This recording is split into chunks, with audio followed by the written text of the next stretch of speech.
दोस्तों, मैं Rajneesh Sharma, global journalist. हम एसीसी सीमेंट कंपनी के बाहर खड़े हैं और एसीसी सीमेंट कंपनी को खरीद लिया गया था अदानी ग्रुप के द्वारा, अदानी ग्रुप की अदानी सीमेंट इंडस्ट्रीज़ के द्वारा। और पिछले लगभग 67 दिनों से हिमाचल प्रदेश के 2 सीमेंट प्लांट, जिसमें अंबुजा सीमेंट प्लांट जो दाड़लाघाट में सोलन में है, उसको भी खरीदा गया था। इन दोनों कंपनियों में ट्रक ऑपरेटर्स की जो सोसाइटीज़ हैं, उन ट्रक ऑपरेटर्स के किराए को लेकर यहाँ डिस्प्यूट था और किराए की वजह से ये अदानी कंपनी के द्वारा अदानी सीमेंट कंपनी को बंद किया गया था। जबकि पुराना जो ट्रक ऑपरेटर्स का जो रेट था वो 11 रुपये 41 पैसे जो है वो बरमाना में दिया जाता था और 10 रुपये 58 पैसा जो है वो दाड़लाघाट में दिया जाता था। अब आपको बताना चाहूँगा कि आज सरकार के प्रयासों से, मुख्यमंत्री सुखविंदर सिंह सुक्खू के प्रयासों से लगातार बैठ के और लगातार इस मामले को प्रधानमंत्री जी के समक्ष भी उन्होंने उठाया था। उसके बाद आज कहीं ना कहीं गतिरोध समाप्त हुआ है और सरकार की बीच में वार्ता हुई है। 9 रुपये 30 पैसे जो है मल्टी एक्सल ट्रक, जो बड़े ट्रक होते हैं, और 10 रुपये 30 पैसे छोटा सिंगल जो ट्रक है, यह सहमति इनकी आपस में बनी है।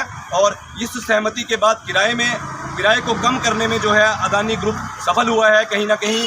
लेकिन दूसरी तरफ ट्रक ऑपरेटर्स का दबाव और ट्रक यूनियंस के दबाव और सरकार के दबाव के चलते कहीं ना कहीं अधिक रेट, जो लगभग 6.5 रुपये वो क्या करना चाह रहा था, वह नहीं कर पाया है। हमारे साथ यहाँ ट्रक ऑपरेटर है, क्योंकि स्थानीय जनता में, ट्रक ऑपरेटर्स में आज एक खुशी की लहर है कि हिमाचल प्रदेश की सरकार के माध्यम से इस मामले में मध्यस्थता करते हुए ट्रांसपोर्टर्स की सोसाइटी और ऑपरेटर्स के द्वारा इस मामले को सुलझाया गया। सर, आपकी जो आपकी 67 दिनों से मांग थी कि कंपनी जो है चलाई जाए, आज ये मामला फैसला जो है आया है, तो आपको क्या लगता है कि इस फैसले में जो है मतलब लोगों में कितनी खुशी की लहर है?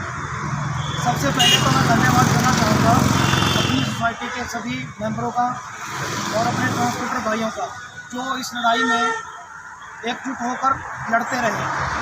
और दूसरा धन्यवाद करना चाहता हूँ हिमाचल प्रदेश सरकार का, जिन्होंने लगातार वार्ता बुलाते रहे और हमारी मैनेजमेंट के साथ वार्ताएं होती रही। और इस फैसले से लोगों में, ऑपरेटरों में, स्थानीय जनता में, स्थानीय ढाबे वालों में, स्थानीय दुकानदारों में बहुत खुशी का माहौल है। और हम आगे से मांग करना चाहेंगे हिमाचल प्रदेश सरकार से कि आगे भी हमारा साथ दें और जो हमारी जो किराए में थोड़ी बहुत कमी रह गई है उसको भी बढ़ाने का प्रयास करें। धन्यवाद जी, बिल्कुल सही। इन्होंने कहा कि किराया जो है अदानी कंपनी अपनी बड़े ही टेक्निकल तरीके से, जिस तरीके से उन्होंने लॉकडाउन किया, स्ट्राइक किया, कंपनी की तरफ से स्ट्राइक किया गया, जबकि ऑपरेटर्स ने कोई स्ट्राइक नहीं किया था। लेकिन इनकी मांग है सरकार से कि सरकार आने वाले दिनों में, क्योंकि एनुअल हाइक जो है, जो किराया है, ये एनुअल हाइक के हिसाब से बढ़ाया